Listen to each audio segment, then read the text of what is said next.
I'm working on the old 69 Camaro race car conversion.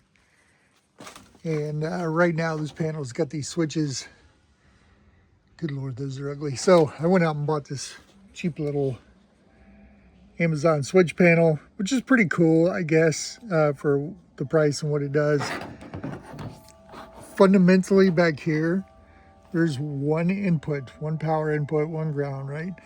And it powers this whole fuse panel. And that's not what I want for my application. I actually want each one of these switches to go to a different wire on the circuit panel that I put. Oh, I don't have a light turned on anyway. You're not going to be able to see that. Anyway, there's a circuit panel in there. And so I want each one of these switches to have its own power wire. So what I'm going to do is, this is the input wire, main power wire, and then it jumpers over to this terminal here. These terminals here just power the little bitty lights on the front of this thing right there. Right, that's all they do. So what I'll do is I'll have main wire come in, I'll have a little jumper wire go to here for the lights, and then I'm going to have a totally different circuit coming into here, jumper it off for the lights, different circuit here, jumper off to the lights. So a lot of this will go, I won't say go away, but it's definitely going to change. And then on this last one, I'll have I actually may do a whole different circuit on the top side of this because it's got a little USB-C, and what is this? Oh yeah, just the old school cigarette lighter, or 12 volt power source. And then a little reader up here. So I may do just a separate circuit for these because I kind of want these clean. I'm going to be plugging my cell phone into these. I might plug in, actually I may plug in the tablet that I'm going to use as my 7-inch screen into that. I don't know, we'll see. Either way, I want this to be cleaner power than these because these will draw. Like when I turn on the fan or the pump or the fuel pump, the water pump or the fuel pump, it's going to draw down.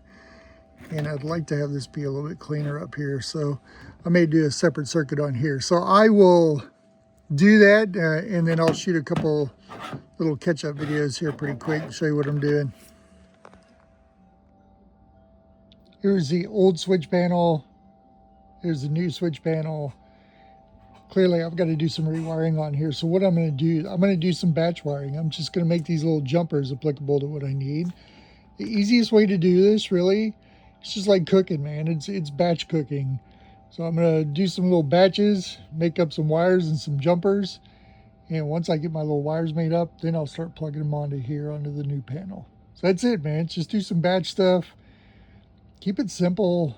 Try to minimize your stress. Don't try to do it all one wire at a time on the panel.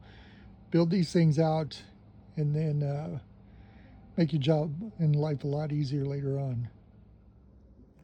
Here is my almost finished panel. I rewired it completely. So this top part where the switches are, right? I've got one ground wire coming in here for all 4 of the switches. All those are jumpered.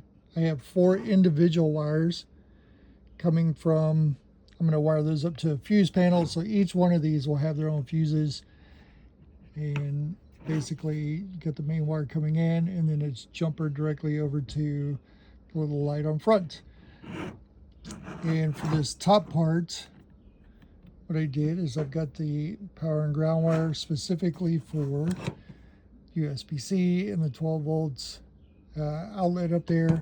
So this will be a lot cleaner circuit. I just didn't want that attached to one of these because when one of these draws down, it's going to affect a cell phone or whatever. These are like pumps and motors, and this is actual like sensitive electronics. So I wanted to keep them all separate. So there you go. Took about 15-20 minutes to do it all, and it's going to be a lot more functional now.